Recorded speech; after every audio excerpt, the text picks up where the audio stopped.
Welcome to another episode of the Dani Ariza Podcast. Today, I am very happy to have Mike Moore. Mike sells more, you know, from Remats. What's it called? In Remats? style. In Style.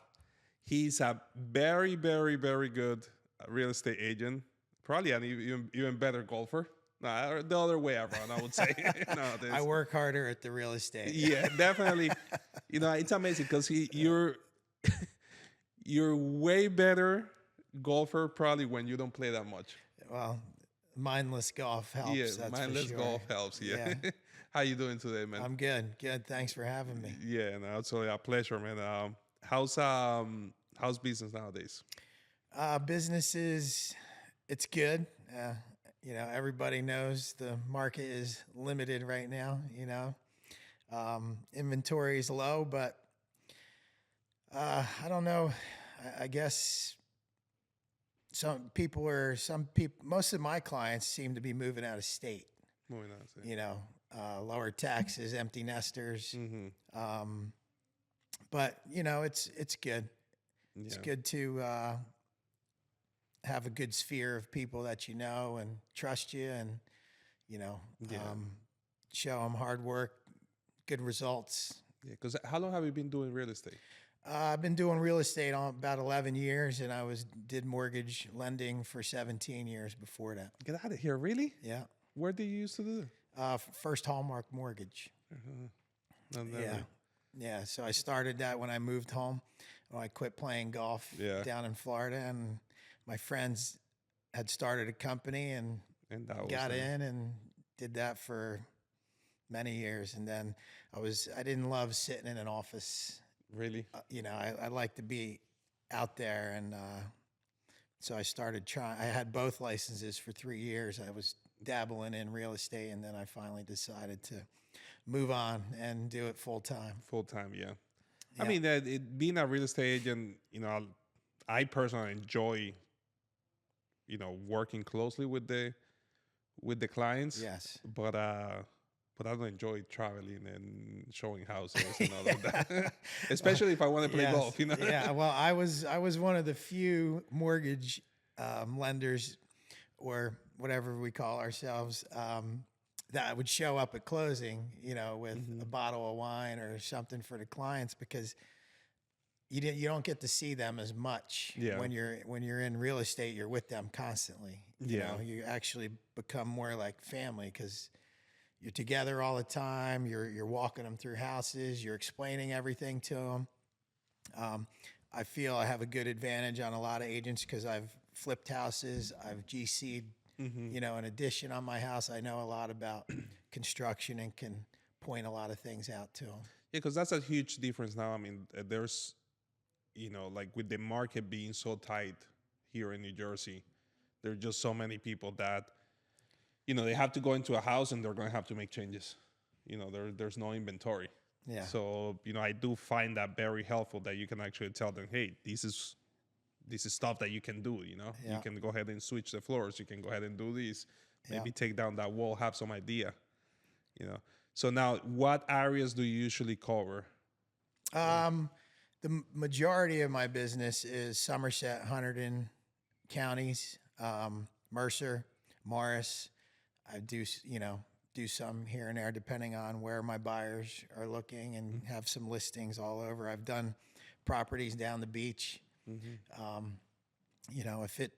it makes sense to travel, I could do anywhere in New Jersey. Otherwise, I refer other RE/MAX agents anywhere in the country. Yeah. If clients are going down south, out west, find them a real estate agent in that area that I interview and can trust, someone who's good, take care of my clients. So, but my marketing focus is mostly Hunterdon, Somerset, Morris, and around Middlesex. Bridgewater, Hillsborough, all of that. Yeah, all over. Do a lot in Hunterdon too.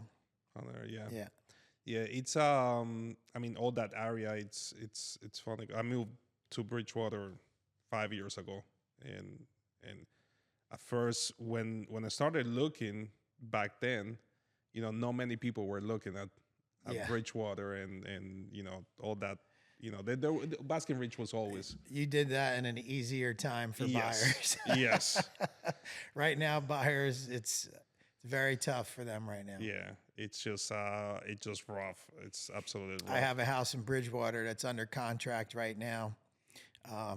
One of members at Raritan Valley, and we lost out on four offers. For offers. Yeah, and we were well above list price. Yeah. You know, but he found a home that needed a lot of work. He's going to redo the whole place, but that's fortunate for him. He's in the contracting business, and that's something he can do, but there was no other offers on the house, and we wound up getting it for almost 10% below list price. And that's what I'm seeing more and more, where it's like, okay, if a house needs work, you have a chance to get a good deal. If a house is pretty much done or needs minimal work, it's like you're gonna have to overpay for it, because people just don't have the money to do the work. Honestly, nowadays. right now you're even overpaying for ones that need work. Yeah. 3 of the 4 of the ones that we lost out on needed to be completely updated. Yeah, it's And we were well over list price. yeah, it's just crazy. Yeah. So, what will be your advice to a buyer right now? My advice is be prepared. Obviously, all your documents, your lender. Yeah. Make sure that you come to me. That's Okay. right. That's it. Don't go to the other guy. Come to me. That's right. That's make sure all their documents are in. They're fully approved. You want a pre-approval letter, not pre-qualification. You want to be fully approved. That's the part before you start. Yeah. But when you're going in, you definitely need a good agent. You need an agent that knows the market. You need an agent that knows a lot of agents. That helps. You know, it's not always the case, but you have to listen to your agent. And when it comes time to put an offer in, if you're not willing to go 10, 15%, 20% sometimes, depending on the house, above list price, and it's not your market. Yeah. You know, and you know, it's funny that you say that, you know, you need an agent who knows the area and who, honestly, that people know the agent. Yeah. Because I've met a lot of people recently where they go like, yeah, I know Mike Moore, you know? Yeah. And it's like immediately, if people know you, they're gonna trust you, and they're probably is it gonna make a huge difference? Yeah. Probably no, but it's going to make a difference. And by the way, a listing agent and me, you know, I had a good amount of listings last year and have a pretty good start this year, but that's part of a seller's decision. There's so many people that walk away from deals. You don't know them. You can't trust them. They say they're going to waive inspections. They come in with an inspection, and then all of a sudden they're gone. Yeah. And, you know, oh, well, we have their deposit, but that doesn't always work out because now you got to pay money to sue them. Yeah. You know, so it's important. We look at the entire deal, terms, price, obviously, but it's important to have an agent that knows what they're doing, knows how to, you know, the questions to ask. I call the lender too. Yeah. I know what, you know, I ask all the lending questions, debt to income ratios, you know, if they're self-employed, I go through a whole list with the lender to make sure 100% because you got a mortgage commitment. Yeah. Very few people pay cash. Some do, but it's definitely good to have a good agent. Yeah, no, it's because I mean, you mentioned it. I personally, when I was selling my house in Elizabeth, it happened to me, where the guy came in and said, "Hey, I'm gonna waive inspection just for informational purposes and environmental. I'm gonna do this, waive appraisal, the whole thing." Obviously, right after the inspection, hey, I want this done and I want this, you know, and you make that mistake of just not checking who's the agent, because there's so many agents out there that really, one, they don't know what they're doing, or two, they try to slip one. Yeah. Well, what I've done, knowing that people walk away after the informational purposes only inspections, I tell the agent before we accept their offer, are your clients willing to have their inspection after closing? Because that's informational purposes only. because when they go in and they see something they don't like, or the inspector may tell them something that scares them a little, Yeah. they can still walk away. Yeah, I mean, it's look, I love inspectors, but I have never seen an inspector tell you that it's a really good, like, hey, this house is perfect, Yeah. They're never going to say it's going No, to, no, but that's also part of the agent's responsibility Yeah. to be there. I'm at every inspection. Mm-hmm. I walk, talk with the clients. I even point things out to the inspectors to explain to them. There are inspectors that are good with people and really make them feel comfortable about things, and then there's inspectors that will just scare the crap out of Yeah. them. And but most of the time, I've never really had any people walk away after an inspection, Yeah, it's unless you have structural issues. But if it's on the walls and it's in the cracks in the walls upstairs, you can kind of point that stuff out. But Yeah. sometimes maybe up in the attic for the roof or something like that. But yeah. I mean, listen, every house is going to have something. Yeah. I mean, you're even a brand new house. That's why you have a warranty. yeah, It just it's a matter of if it's something that's going to cost you $30,000-$40,000, or if it's something that's going to cost a couple $1,000s. Because no matter what, when you go Yes. into a house, you're still going to have to fix a bunch of things to your liking. yeah, So it's I always tell the people, look, if it's something with the the sewer line, or yeah, something electrical that's really big, okay, think about it twice, or the foundation, yeah. but otherwise, hey, look, you got to, it's a tough market. It is. It's a tough market. It's not. It's a tough time to be super picky. That's for sure. Yeah, it's not everyone, like people have, sellers have choices, and they can simply say, okay, look, good for you, I'll go to the next one. Yeah, Yeah. yeah, for sure. Yeah. So on the other side, what is your advice for someone looking to sell their home right now and to try to get top value? Because, I say that because many people think that, look, it's a really good market for sellers, but it doesn't mean that this house is sell by itself. Yep. You still have to do some work, and you still need a good agent. Well, you've seen my videos. Yeah. So my number one thing is to go into their house, do a full tour, give all my advice of what I would do, spend a little money, and right now is the seller's market. Spend a little to make you a lot. So I'll give you an example. I just listed a house in Hillsborough. My clients had 2 dogs. There's nothing you can do. They run outside, they come in. So I said, here's what I would do. You guys are moving to Florida. We'll bring in the contractors. We want to redo all the wood floors. We want to put in brand new carpets. We want to paint the entire house. The bathroom and kitchen were already updated. We'll have the cleaners come in, and we can bring everyone in, get the estimates. The day you move out, I'll have the contractors here. Yeah. They were in their driveway, packing their car to drive to Florida, and my contractors were sitting right outside waiting for them to leave. And I think it was 7 or 8 days, we had the entire house completed. Cleaners went in. Next weekend, open houses, sold it in 3 days for $25,000 over list price. And how much did they spend? Just, They probably spent about 10 grand, 10 grand. 10, 11 grand. Yeah. Yeah. It's, a And lot the of house people, looked amazing, beautiful. The work that was done, it looked brand new inside. yeah, that's exactly what I did with my house in Elisa, where we were already here. Yeah. Moved to Bridgewater, and we took care of everything that was just cosmetic and just made it look like really nice, presentable. Yeah. And it makes it so much easier for someone to come in Yeah. and feel like, oh, I'm gonna be home. Most of the homes, obviously not everyone moves out. That's But it. I do a lot of painting. If carpets are bad, depends on how bad. I say I would replace it or clean them. A lot of painting though, and I stage every house. This house was vacant. We didn't stage it. Didn't need to be, but staging is huge for a seller. You have to stage a home.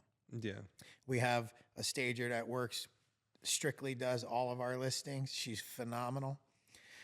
Sue at Ready, Set, Stage. I'll give you a little, but she's awesome. She makes every house look unbelievable. And when people walk in, it's your mindset, it's what your vision of how you can make this house and how the space works. And I look at pictures of some of these listings online and I'm like, good Lord, like there's stuff laying around all over. Like you look at my listings and they are almost everyone in our office. Yeah. It's part of, what we do. But yeah, it's preparation is key. Having the time and listening to the professionals on what to do to get top dollar. Yeah, it's really just making sure that you're making the effort to put it in a better position, because it doesn't sell by itself. Like I've seen very nice houses nowadays and it's all clutter. Yeah. It's a mess. It stays there for 20 days. And in this market, once a house stays for 20 days, for 3 weeks, leverage. It's just that's it. Like you're gone. You might as well just take it off the market. Yeah. And I don't know, put it back God knows when. Yeah, well, some houses will sit for a little while. Like you said, though, if it's not in good shape, some houses that are in good shape, depends, not every location, or sometimes, you lose a deal. Mm-hmm. Like I had an agent that literally, I have a beautiful home listed out in Reddington Township, and we had an offer about close to list price. The next day, it was a weekend, Super Bowl Sunday, we get a full list offer. We did the right thing, nice thing, and my clients told me go back to the people that we signed with and say, we want to give you first right to match this offer. If not, we'd like to go with the other one. So they matched it. I told the agent, please, let me know. You guys are legit. We're doing it. I didn't know either agent. And his house is selling the end of the month. She sent me all the contracts, everything. We're not going anywhere. Long story short, we go into attorney review, and they send the letter. We made a couple little corrections, sent it back next morning, figured they would sign off. And they wound up sending a termination letter. Yeah. And no response, from the agent, no response from the attorney. So that is the worst. I mean, if everyone understands that things happen, but at least you got to just come back and just return the call and we immediately went back to the other offer, and amazingly, in 3 days, they found another home and had just submitted into attorney review. So we lost both of our buyers. But listen, that happens. You don't know. You can't trust everybody. You try and do the right thing. But ultimately, it's the client's decision on who to take. We just follow. We give them the options and listen to what they do. Yeah, I've always said we're here to educate the client, Yeah. There are some clients that need more help than others, but at the end of the day, at least what I tell my people is like, hey, I'm not the one paying the mortgage.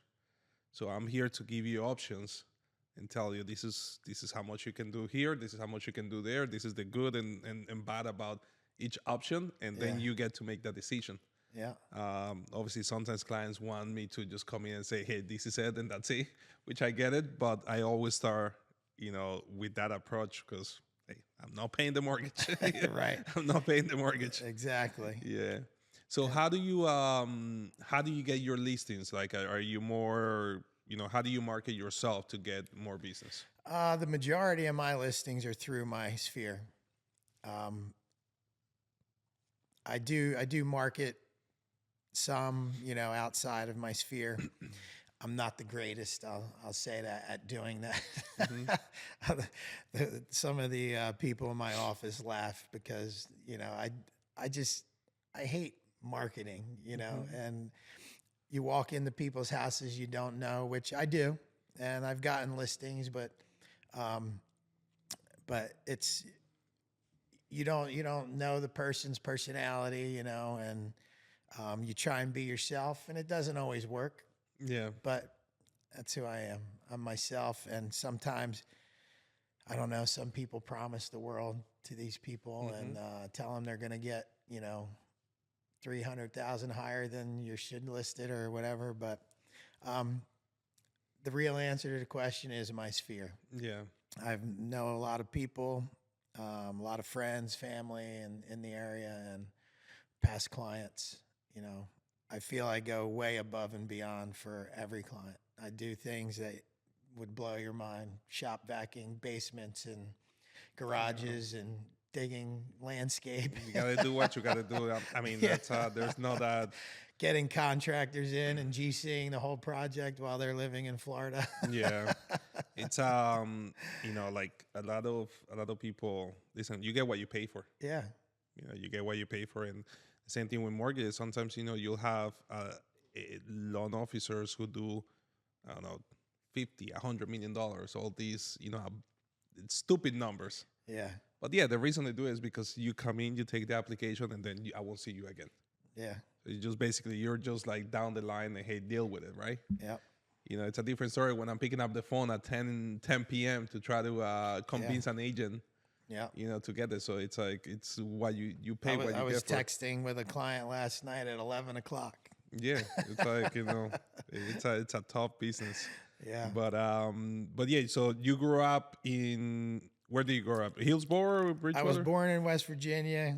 West moved- Virginia? That yeah, I didn't know. in Charleston, and very early, I guess I was 2 when we moved to Somerville, and then my parents got divorced at a young age, but they both got remarried, and my dad was football coach at Somerville High School for many years, and then he coached Elizabeth. So, and then when my mom got remarried, we moved to Hillsborough, and I was in Hillsborough probably like 1978, 1979. Wow. And then wound up going to college, and then moved to Florida to play golf. And Where did you go to college? I went to Middle Tennessee State, played golf for 2 years, wound up leaving and going home. It was like a weekend. Everyone went home school. Yeah. But the whole golf thing wasn't really working out with the coaches, and I just went home, did 1 semester at Raritan, and I was like, you know what, my buddy was a assistant pro at a club down in Jupiter, Florida, and I just packed my bags and went down there for about 10 years and worked and tried to play and just did my thing. And then when I decided that golf wasn't it, I moved back home in 2001. But now your father, for how long was he the coach in Elizabeth? Elizabeth, I think he went there in 85 until, oh boy, I think he was there for 15 years. 15 years. Wow. 16 years, something like that. Yeah. I don't remember. He was at both schools for about the same time. Somerville and Elizabeth. But at least I trying to remember, but they had it was a good team that they had. He had, I believe, 5 state championships at both schools. Wow. 5 or 6. I know he had 5 at each. Yeah. He also, was a great girls basketball coach, boys basketball coach. He's an intimidator. And he's 86 years old, and he still shoots well below his age many times. Yeah, because I heard some of the stories around the club. Your father. I think you told me a story of your father. Just 85. I don't want to give him an extra year. Sorry, Dad. He's gonna come back and see that. He'll be 85 this year. Sorry, but he's still he goes down in Florida. In the winter, still playing a lot of golf. So you picked up golf from him, or like he started me and my brother at a very young age. And is your brother pretty good too, or Yeah, both my of brother can still, he's probably like, I guess like a 7 or 8 handicap. you? Yeah. But yeah, he's been doing financial advising for many years. Oh wow. Yeah. Now, how long were you in Florida playing golf? 91, about 10, almost 10 years, 9 years. As a mini tour, I was playing the summer tours. summer tours. I worked at country clubs. We did everything at the club. I don't know if you ever heard of Admiral's Cove. I worked there for many years. And what a amazing place, intercoastal waterways. It was very, very wealthy club. So we did everything for the members. So I would get up and wash cars early in the morning and then go play in the afternoon. The days that I worked, we'd go out and play at night. And then in the summertime, when everyone was gone, they had these tours. Jack Nicklaus had a Golden Bear tour. You play like 13 events throughout the summer. There was a purse, I had some members sponsor me that I knew. So, but it was fun. Around a lot of good players. Yeah. It was a great experience, but that's kind of when I realized, I wasn't good enough. It's tough. I mean, I have my friend John that, every time I see him play and I hear him hit the ball and I go like, holy crap. Yeah. This guy is good. And then you go into these places and see a tour and you go like, yeah, that's not how that it's two different things how that ball sounds. Yeah. Yeah, and they don't normally chunk a ball. They don't do any. Yeah, they don't hook they it. Don't skull it. It's like they'll push it. Once every few rounds. Yeah. Well, it's. I think one of my buddies called me. He's like, "Why don't you go out for the senior tour?" This was last week or something. He's like, "You're good enough." I go, "Do you have any idea how incredibly good those guys are?" I go, "It's Freddie Couples and all these guys." Is it, I said, I don't have a chance. And I was explaining to him, I said, if you ever went to a range and watched these guys hit a ball or go to an event, we sat at Trump National when the Live Tour was there. I took my son and we sat up by the bar and the par 3 was right there. Mm-hmm. I mean, the wind was humming, and these guys were just buttering irons out to the right. The wind was blowing them back in. Every once in a while, you saw a slightly missed hit shot, but it's just insane. They're so good. It's a whole nother level. At Trump, I guess that will be 11. I guess the one that goes down the hill and then the green is uphill. I don't know if you remember.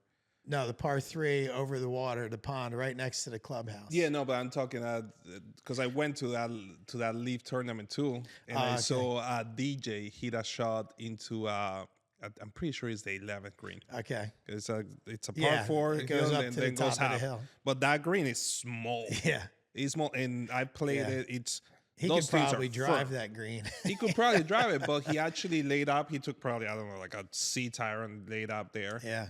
And the amazing thing was that, I mean, it was still like 100 and at least 140, 150, which is nothing for these guys.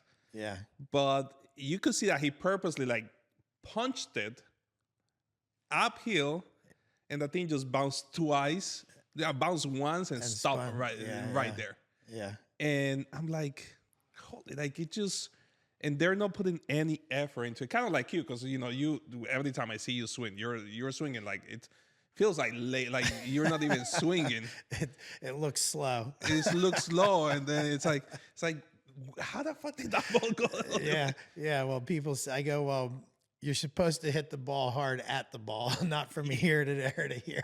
That's the problem. A lot of swings you see so fast and they fly all over the place. Yeah, I mean, that's what I'm working on right now. It's like tempo. You attack it as soon as you get to the ball. That's when you attack it. Yeah. Not from the top.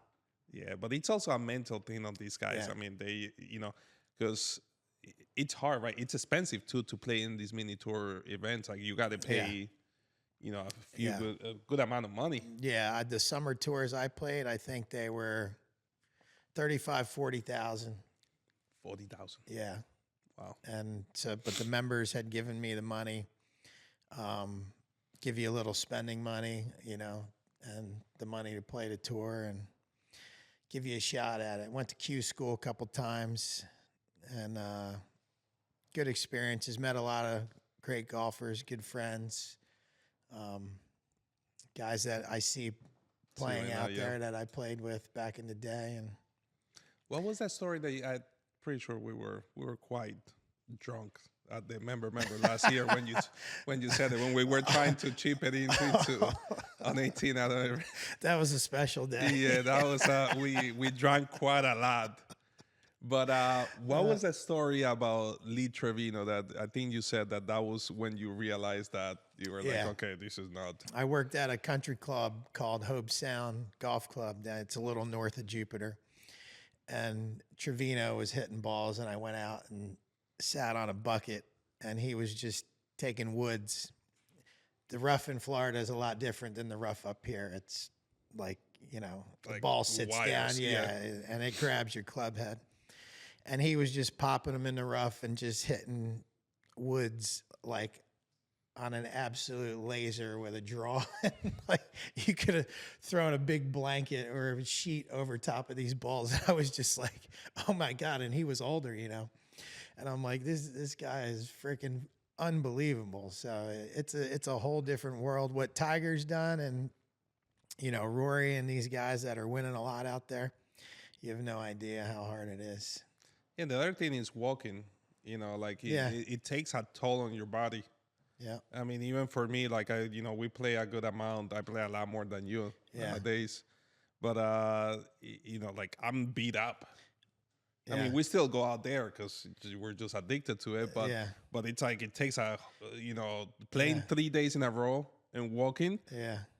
It's Good exercise. It's good exercise. It's very like it just hits Yeah, whereas you after even riding a cart, if you play, it's a lot of swinging, a lot of moving. At the end of the day, you go home and try and tell your wife you're tired. Yeah. All she did was play golf. Here's the kid. Take it. Yeah, that's what usually happens. I try to be like, well, I'll take care of the kids when I get home. And then when I get home, I'm like, oh, I want to nap. Yeah. Yeah. So what was your lowest? 64. 64 where? Down in Cypress Links course down in just out of town in Jupiter. Yeah. That was like a few bogeys, or how was that? Like a straight up 64 no bogey? Bogeys. It was a windy day, and it was just a day where everything came together. I mean, I was hitting, especially in the wind. I think a par 3 over the water was like 220 something. Dead in the wind, I hit a driver like 2 feet from the hole. It was one of those days. One of those days. Yeah. And me and my partner won a lot of money. But, yeah, I mean, that's the thing. Like, you saw in the member 2 years ago, I shot 65. I was going to say, yeah. But that happens once in a blue moon. It's these guys shoot it every nothing. 2 or 3 rounds. And that's what you got to do to get out there. You got to be able to shoot under par consistently. Yeah. And when you can't do that, I would put a couple good rounds together with a 74 or 5. Can't do that. Yeah. And that's the thing. Those guys, I mean, anybody could go super low. Yes. It's not just a couple guys. Like anybody. The last guy could just wake up one day. Even the guys on the other tours they could shoot just 62s and 3s. They could just go super low like nothing. Yeah, I don't even know what's the tour called, the old Nike tour called now. Corn Ferry. Corn Ferry. Yeah. I don't pay any attention to golf that much anymore, but those guys can go super low. Yeah, they could. It's amazing because they could hit any type of shot into any green. Yeah. Depending on, I'm just happy to hit the green. Yeah. They're like, okay, let me put it here exactly so it just goes into Yeah. Into it. Yeah, but toughest sport in the world. Yeah. A ball that sits still. Yeah, it's just you have to be and it's amazing because a lot of the other athletes in professional sports, I used to play with back when the Braves were winning everything. Smoltz and Maddox and Glavin and all those guys, they come to Palm Beach, was their spring training, and they would rent houses out in Admiral, so I'd play with them all the time, and they were just, Smoltz is a really good player. They were all pretty good players, but I think it's like a plus two, yeah. Yeah, he's a good player. I used to play with Mike Schmidt a lot, and but you see a lot of these professional athletes, golf's the sport that they want to play in the off time. A lot of them. Yeah, because I mean it's unattainable. That's why you just keep trying and trying, and it doesn't. Yeah. Well, Tony Romo, I think he's tried to qualify for the U.S. Open a few times, right? Yeah, he's at a plus couple. Yeah, I think it's a +1 or +2. It's Curry too. It's rough.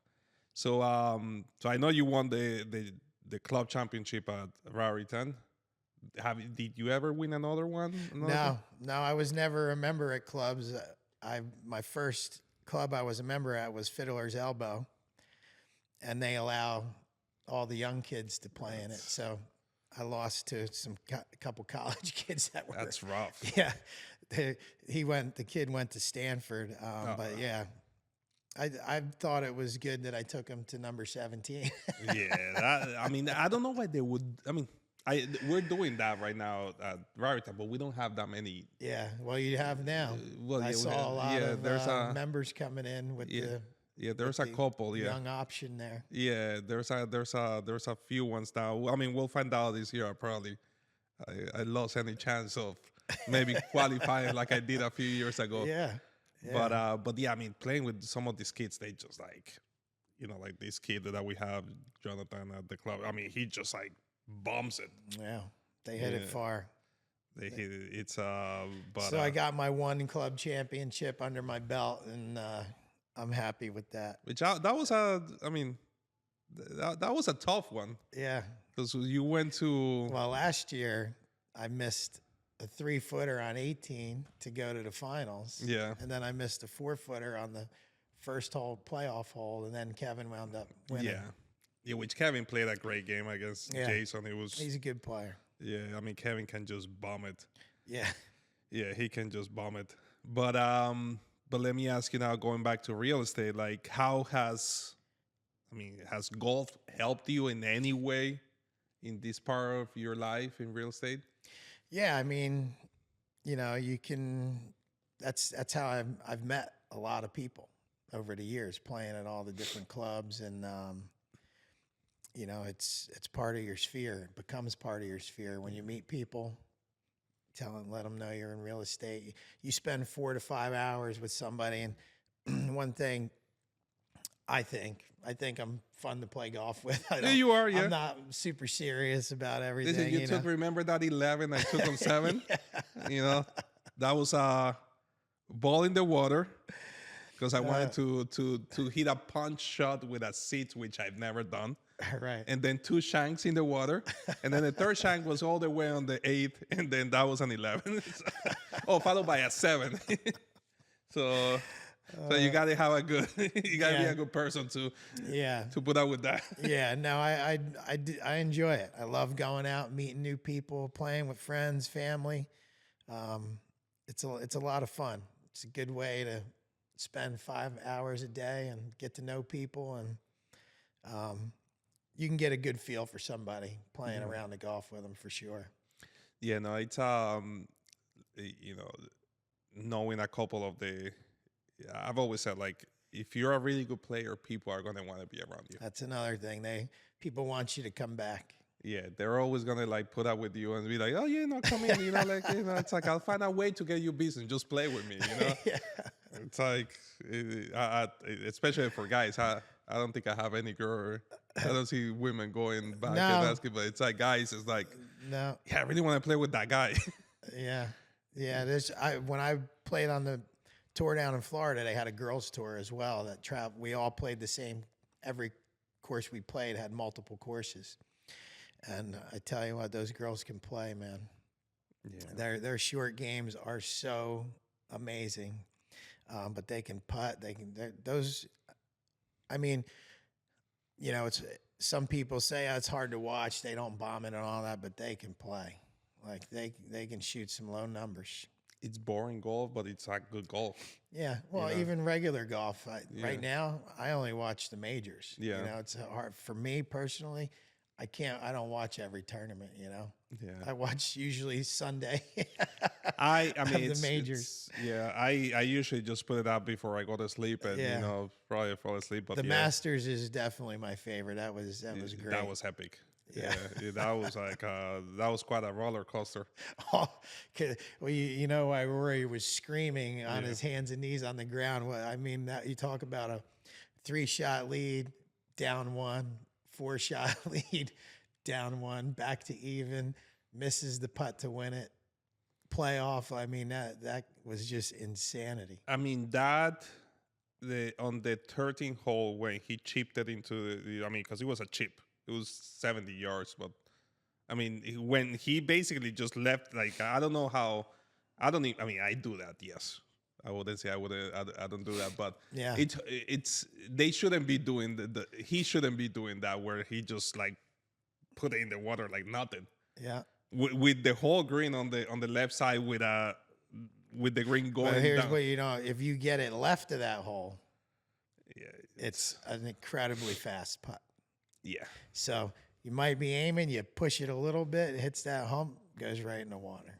Yeah. But it's that golf course. I haven't seen it, but I have friends that have gone. They said you just can't. You don't understand the undulations until you get there. But that course was playing very fast and tough.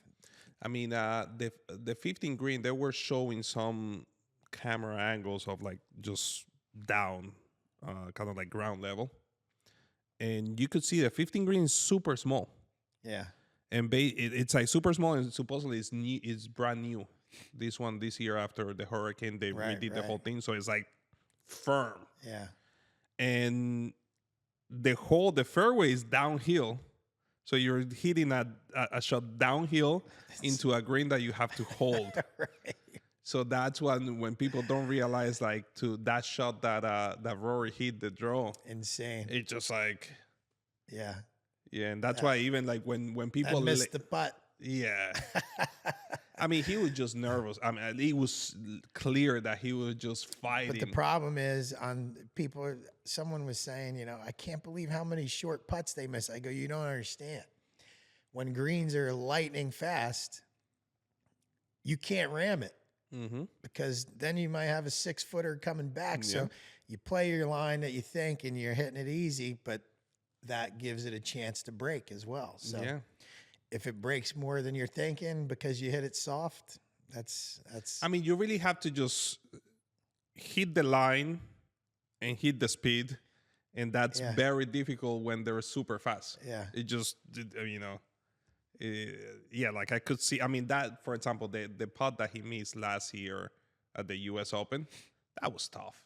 Yeah. That was downhill, and that was tough. Yeah. When he left it uphill, but it just goes to show you how much, like, you know, because mentally you have to be so strong to be especially when it's your living. Yeah. I mean, some of these, like Rory's got tons of money. He's playing for history, you know? Yeah. And to get that Grand Slam, 17 years it took him to win a Masters, you know? Yeah. But I mean, like you, I mean, a lot of guys are playing just for a paycheck, and it's like, oh, if I don't make this putt, I lose $5,000 and I can't pay rent. Yeah, I've seen people miss short putts to get in on the tour in Q school. Yeah. You know, you got a 3-footer to make it on the tour, 4-footer. Yeah. That is not an easy putt. Yeah, and those guys, I mean, the mini tours, what do they make? If they make $50,000 a year, is a lot, or how? No, honestly, I don't know. You'd have to look up. Like I said, I don't pay it, but they make more.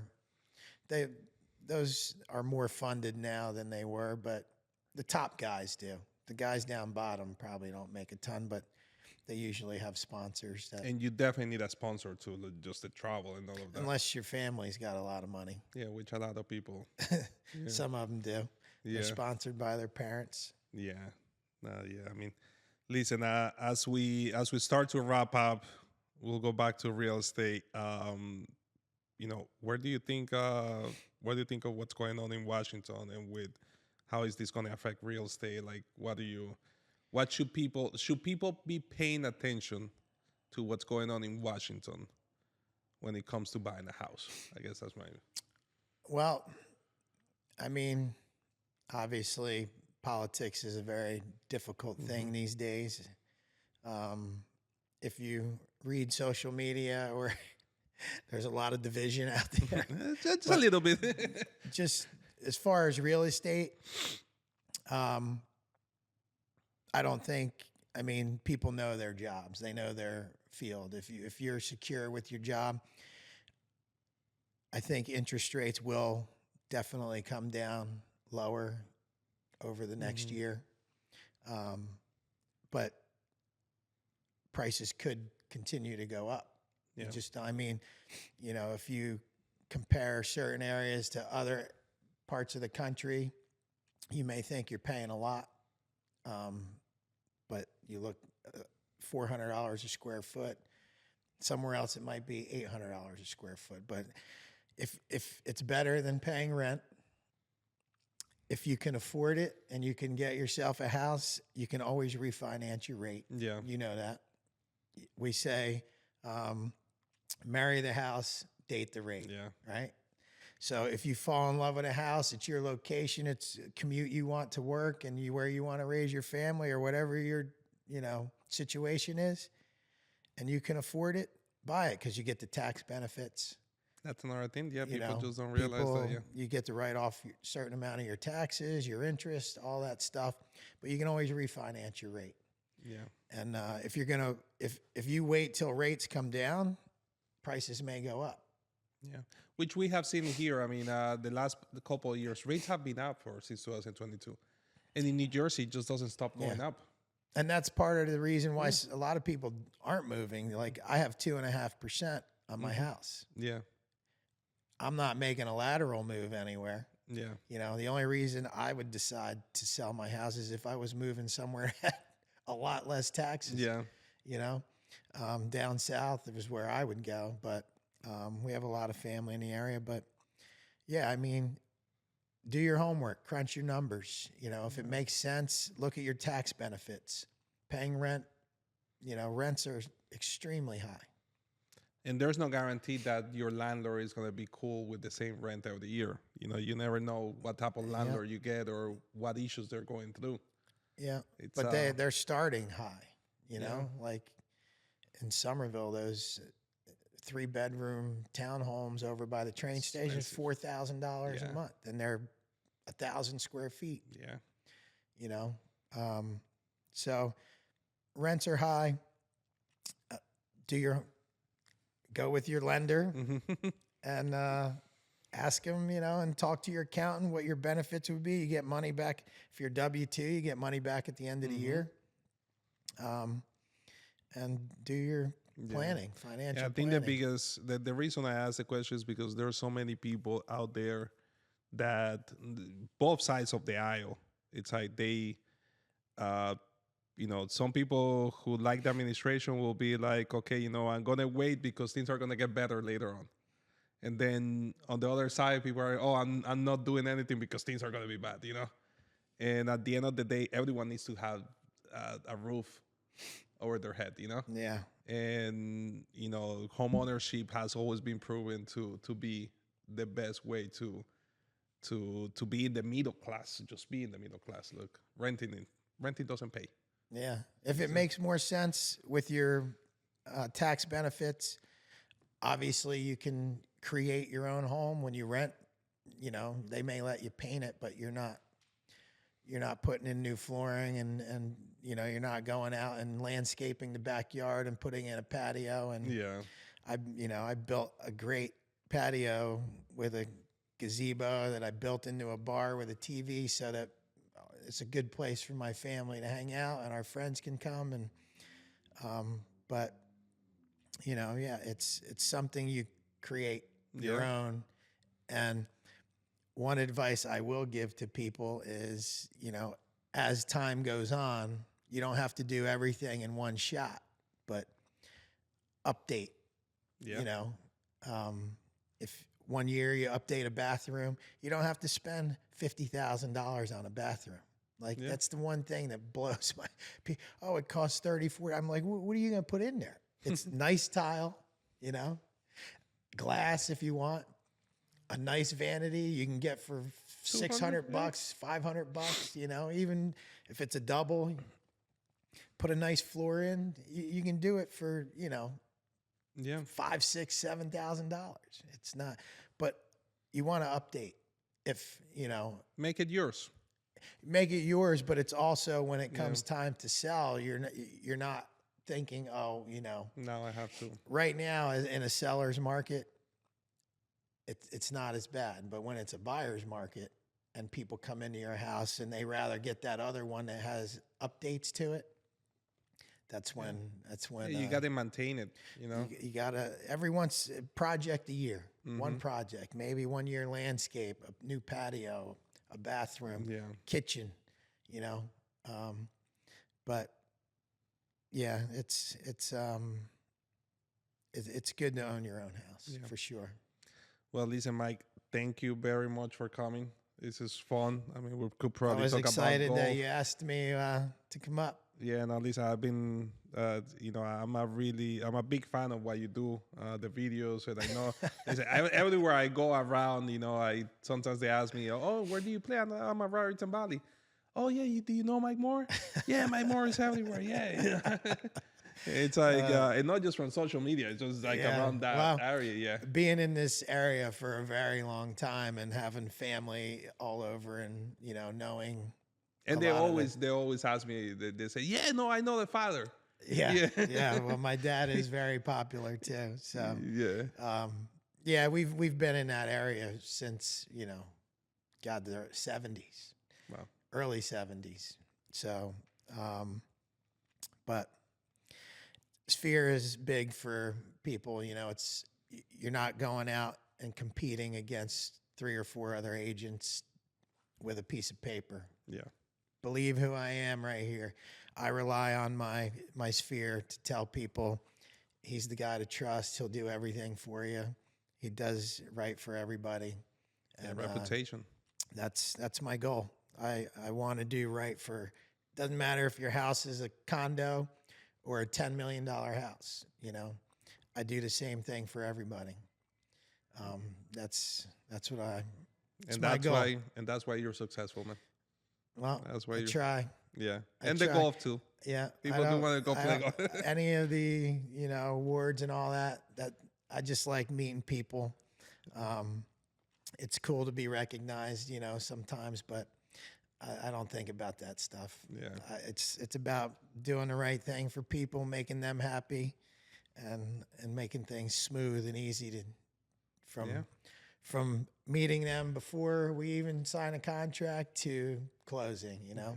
Yeah. I mean, I think if you're doing the right thing for the clients always keep coming back. Yeah. And when I say the right thing, doesn't mean that you get them the super lowest rate or you get them that amazing price. It's just giving them the respect they deserve, working with them in a way that they feel that you actually care and that you're putting their interest in front of yours. Yeah.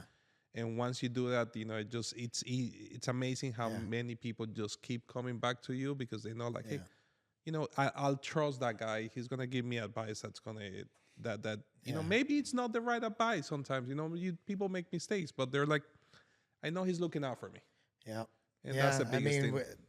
We give a lot of advice, so there are chances.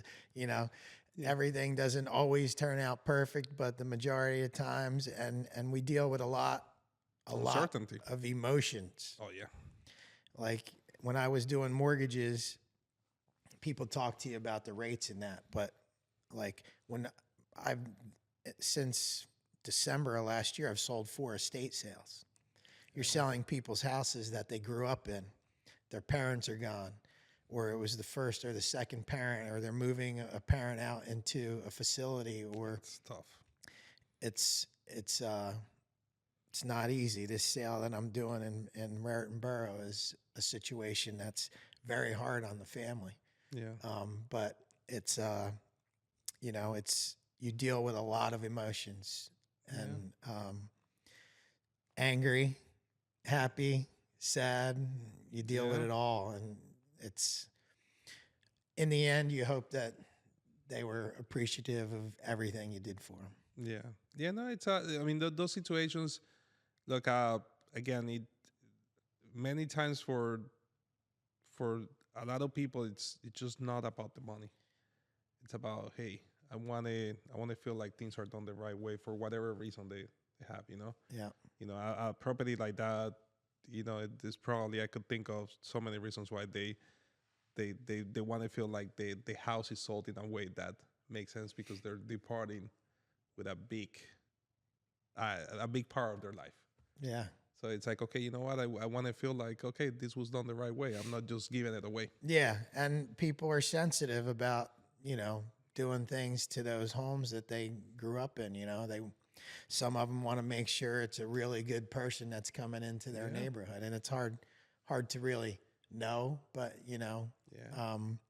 I tell buyers, sorry to interrupt you, but I tell buyers, like, imagine yourself, like somebody going into your house and just saying, "Oh, I don't like this. This is horrible," or "This is a piece of crap." and the best part is everyone has cameras in their houses. Yeah. So I tell people, I'm like, if you don't want to hear the feedback, don't watch the camera, because people are flat out honest, and like you said, oh, who would put a kitchen in like this, Mm-hmm. Like, why would you do that? And I'll even tell buyers, I'm like, listen, just remember, when we go into a house, there are cameras. Some of them are hidden, which shouldn't be allowed. Yeah. They should have to tell you if there's cameras in a house. I disagree with that, but there's always cameras outside. Nowadays, watching everything you have you're doing. all sorts of cameras for the dogs and for. I tell them, save the comments for when we get back to the cars. Yeah. Especially if you're interested. You don't want to put any numbers. You're standing on the front porch, the Ring camera's on, and That's they're like, you think we can go, 50,000 under list price? And I'm like, just, look, it's hello. So, but it's interesting. It's fun out of the house. I don't mind the driving and all that. It's peaceful. Yeah. Well, listen, thank you so much, man. Thanks I really for having me. appreciate this. This was fun, man. Yeah, it was This great. was fun. Awesome.